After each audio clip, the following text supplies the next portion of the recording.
સુરત શહેરમાં પાણી અને મચ્છરજન્ય રોગચાળાનો કહેર જોવા મળી રહ્યો છે। ગઈકાલે 7 વર્ષની બાળકી અને ધોરણ 12ના વિદ્યાર્થીનું તાવમાં મોત થયું। સુરત શહેર પાણી અને મચ્છરજન્ય રોગચાળામાં મોત, ત્યારે છેલ્લા 30 કલાકમાં વધુ 3 લોકોના મોત થયા।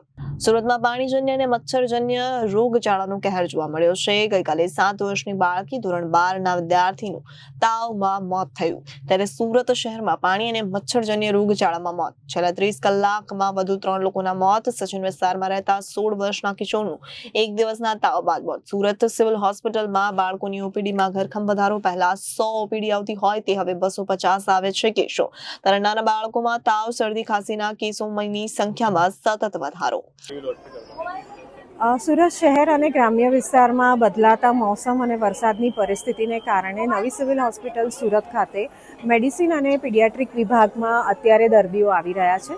મેડિસિન વિભાગમાં લગભગ 850 ઓપીડી પૈકી 400 નવા દર્દીઓ અને બાળકોમાં પણ 300ની ઓપીડી પૈકી 150થી પોણા 200 નવા દર્દીઓ તરીકે આવે છે, જેમાં મોટાભાગે શરદી, ખાંસી, તાવ અને મચ્છરજન્ય રોગોને કારણે થતા તાવ એ મુખ્યત્વે અમારી પાસે આવે છે। આવા દર્દીઓનું નિદાન કરી અને તેની યોગ્ય સારવાર કરવામાં આવે છે અને જો સંભવિત ગંભીર લક્ષણો હોય તેવા દર્દીઓને દાખલ કરી, નિદાન કરી, યોગ્ય સારવાર આપી રજા આપવામાં આવે છે। આ પરિસ્થિતિને પહોંચી વળવા માટે નવી સિવિલ હોસ્પિટલ સુરતનું તંત્ર કટિબદ્ધ છે।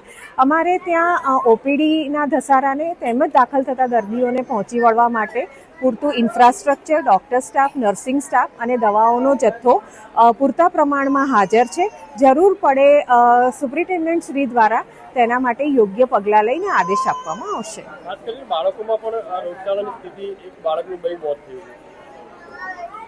આ બાબતે હું આપ સૌને જણાવી દઉં કે બાળકોમાં જે રોગ પ્રતિકારક શક્તિ ઘણી નબળી હોય છે, ખાસ કરીને નાના બાળકોમાં। તો આપ સૌના નમ્ર વિનંતી છે કે જો નાના બાળકોને કોઈ પણ રોગના શરૂઆતના લક્ષણો દેખાય તો તેવા બાળકોને ઘરે દવા ન કરતા કે સમય વિલંબ ન કરતા આવા બાળકોને તરત જ હોસ્પિટલમાં બતાવી જરૂરી નિદાન અને સારવાર ચાલુ કરી ડૉક્ટર દ્વારા કહેવામાં આવેલ સારવારને પૂરી કરવાની જરૂર હોય છે, જેને લઈને બાળક સ્વસ્થ થાય। જો આમાં કોઈ ગંભીર બેદરકારી દાખવવામાં આવે તો બાળકની હાલત ગંભીર થઈ શકે છે અને બાળક મોતને ભેટી શકે છે।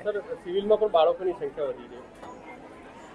જી, આપ જાણો છો તે પ્રમાણે બાળકોમાં જે વાતાવરણનો પલટો જોવા મળ્યો છે તેને કારણે વાયરલ બીમારી ખાસ જોવા મળે છે। શરદી, ખાંસીને તાવ અને એની સાથે સામાન્ય તાવની બીમારી હોય છે, વાયરલ ફીવર હોય છે અને તેના માટેના યોગ્ય પગલાં લેવામાં આવી રહ્યા છે। Bureau report, Janadesh news.